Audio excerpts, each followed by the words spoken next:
Hey guys, welcome back for part two of the cabinet build. We're going to go ahead and pick up where we left off in the last video. We are going to start working on the base of the cabinet, and then once that is finally done, we'll start putting trim on the cabinet.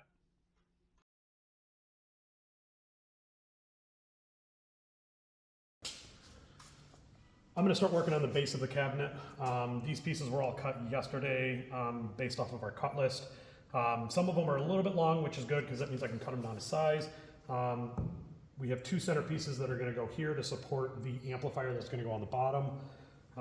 And the front and two sides are going to offset the trim that I'm going to put on the base to make it look a little better, because we're going to be putting trim around the sides of the cabinet as well.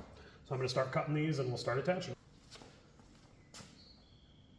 I'm going to start by attaching this front piece so I can reference everything off of that and making sure that it's flush on both sides. And then making a mark. Looks like we got just a hair we got to take off. So I'm just making a mark there. Just to kiss that with the chop saw, and we're going to make sure that's nice and flush. All right, we just took a little bit off with the chop saw, and now we're just going to double check this. And we need to take off a little bit more. Not too much though. All right, let's check it again. And I think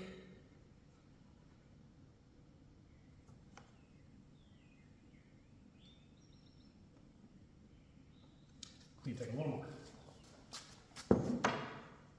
This is one of those sneak up type situations.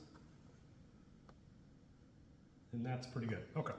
Okay, now that we got that piece cut to size, I'm just going to use a 23 gauge brad nailer. The glue is going to do the majority of the work on this. So the brad nailer is just there to hold it in place until the glue dries. So when I attach this, I want to make sure that it's flush on both the top and bottom. That's why I have the cabinet laid down like this, so I only have to reference one surface. And we're just going to put a little bit of glue on here. Throw in some brad nails. And that is a lot of glue. Don't need that much.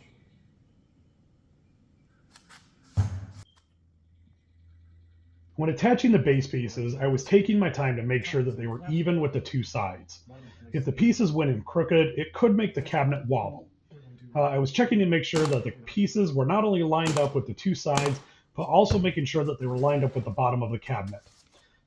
Trying to do as much as I can now to avoid making more work for myself in the future.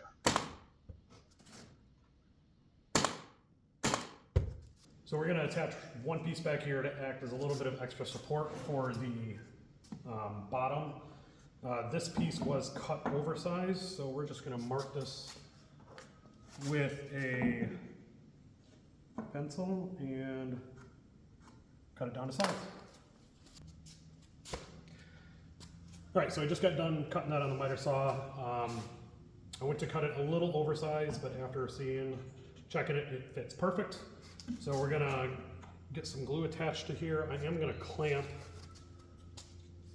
I'm gonna put a couple clamps on the back side of this just to make sure that we have enough support on that piece. I don't want this bottom piece to sag at all. Unfortunately, the bottom of the cabinet warped a little bit after being cut out, so I needed to add a couple clamps to make sure that the bottom of the cabinet had full support. After driving in the 23 gauge nails into the support piece, I left the clamps on until the glue had a chance to set up.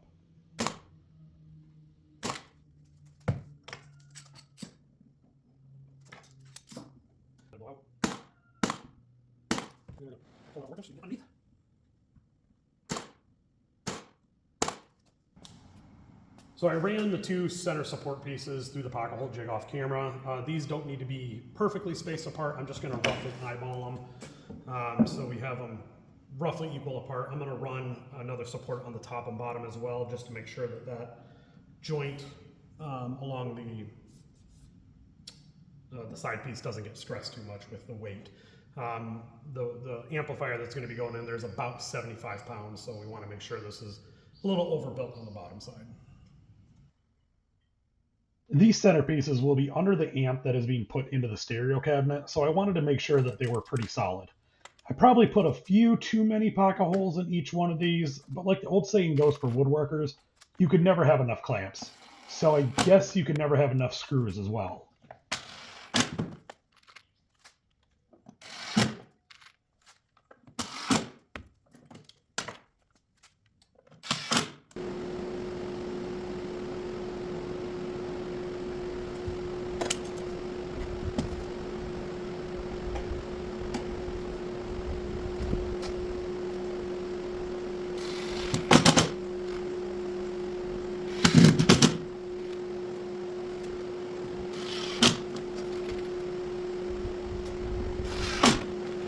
All right, so we have the two center port supports that I had pre-cut. I'm gonna do two more here on either side just to be on the safe side.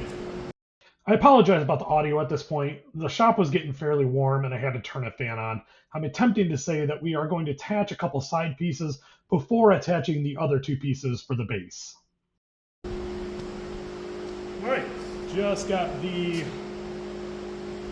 side pieces cut to size. It does have a couple imperfections here which would have covered up, so I'm going to put those up as the trim on the side, and the base trim should cover everything.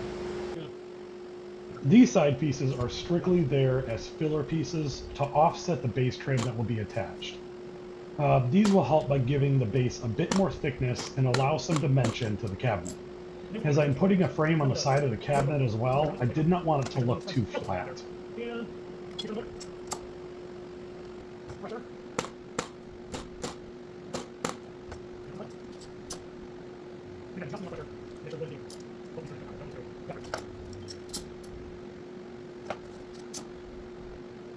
Okay, off camera, I did cut two more pieces from the scrap back pieces from earlier.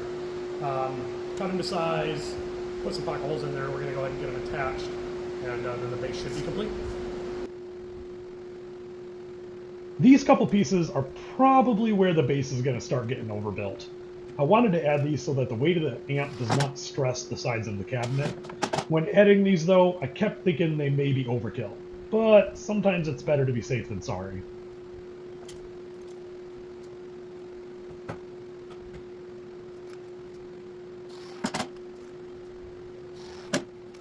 So here's the rough outline of the cabinet.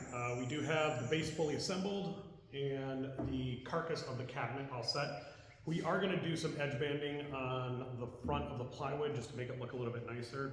Have a little gap in here for all the components that are going to go on the shelves. So the one big thing that we have left to do before we start is all of these pocket holes on the back. I don't really love the way they look. So I picked up some maple plugs that will help hide these.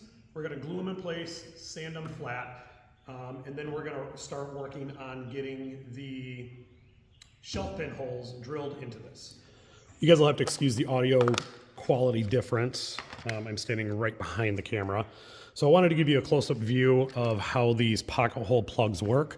So as you can see, the pocket hole is drilled in at an angle that goes and ends up sinking a screw into this piece. These holders go in there with a little bit of persuasion and hide that hole. So what I'm gonna do is I'm gonna take a rubber mallet, sink a little bit of glue in there, and then just lightly hammer that in. And that'll just help hide the plywood hole that's a little more visible in place. So what I'm doing is putting just a little bit of glue on the plug, not a lot, you don't need a ton. And that should be enough to hold it in place.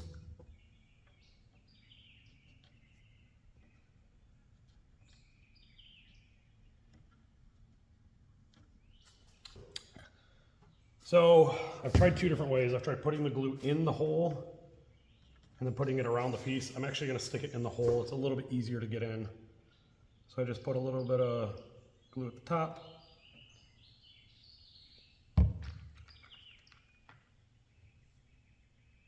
A little bit more. and then push that plug in. And the friction of that should hold that in place enough to make it look a little, make it okay. We got all the pocket holes plugged.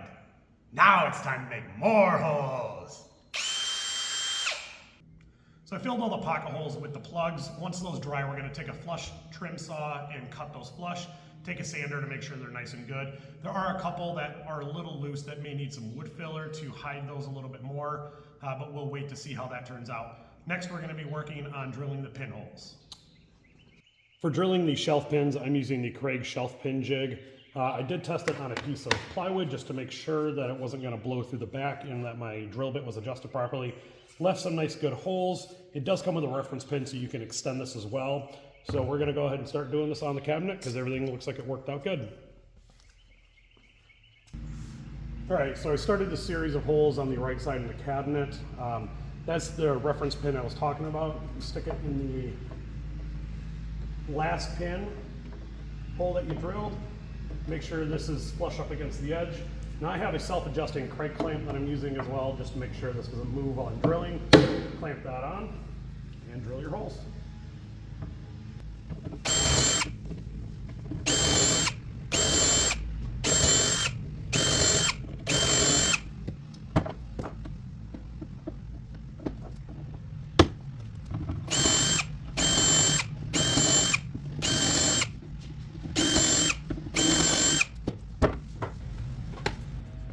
Okay, so a little mistake was made. I got the entire right side of the cabinet done, started on the left side, wanted to make sure everything was still good, and put one of my 2-foot levels in there and realized that I'm not level. It should be up here. So measured down from the top, down to the top of the 6th hole, and realized that the right side is off by about 3/16 of an inch. So I figured out what I did is when I put the jig up against the wood here, did not make sure it was all the way at the top to start. So everything was offset by a little. So what I did is I put the jig back in there with the reference pin and measured about 3/16 of an inch, cut a little spacer block, and if we set that on top for all the other ones, that should get us perfectly aligned. So what I'm gonna do on the left side of the cabinet, I'm gonna get a 1/4 inch dowel. These are 1/4 inch pins, and I'm gonna fill those with a 1/4 inch maple dowel and re-drill the holes. So we were able to plug all of the holes that we made the oopsie with earlier. I took a 1/4 inch dowel and chamfered the ends of it to be able to fit in there. They plugged it extremely nice. There's no voids. Sanded it flush with some 150 grit just to make sure it looked good. Now we're gonna go ahead and proceed in drilling all the holes down on the left side of the cabinet. I have my spacer block right here, just to make sure that the offset correct on the mistake we made with the right side. I'm gonna take that, stick it up top, make sure that's pushed all the way up and nice and flush. Then we're going to take our Kreg self-adjusting clamp and make sure that's nice and secure.